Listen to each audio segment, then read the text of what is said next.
jungle.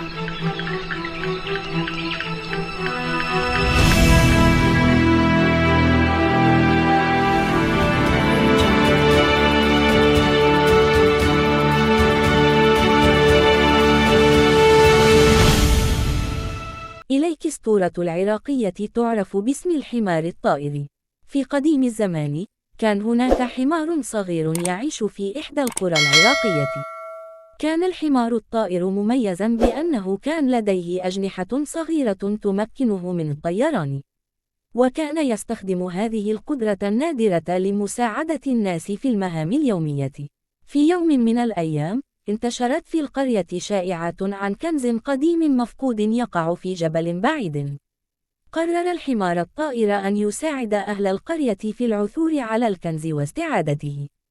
قاد الحمار الطائر الناس إلى الجبل، حيث كانت المغامرة تنتظرهم. عند وصولهم إلى الجبل، تحدوهم العقبات والمخاطر. لكن الحمار الطائر استخدم قدرته على الطيران للتغلب على الصعوبات والوصول إلى الأماكن التي لا يستطيعون الوصول إليها. قدموا منحنى وعبروا الغابات الكثيفة والوديان العميقة بمساعدة الحمار الطائر. بعد مغامرة طويلة وشاقة، وصل الحمار الطائر وأهل القرية إلى كهف عميق.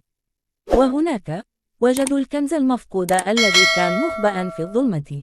تمكنوا من استعادة الكنز والعودة إلى القرية بسعادة كبيرة. تصبح قصة الحمار الطائر رمزاً للشجاعة والتضحية والمساعدة البشرية. تذكر الناس في العراق هذه القصة لتشجيع بعضهم البعض على مواجهة التحديات والعمل المشترك لتحقيق الأهداف.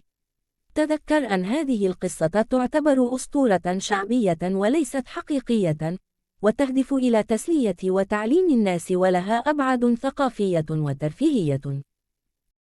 أشكركم جميعا على مشاهدتكم الفيديو ومتابعتكم للقناة. نأمل أن تكونوا قد استمتعتم بالمحتوى واستفدتم منه.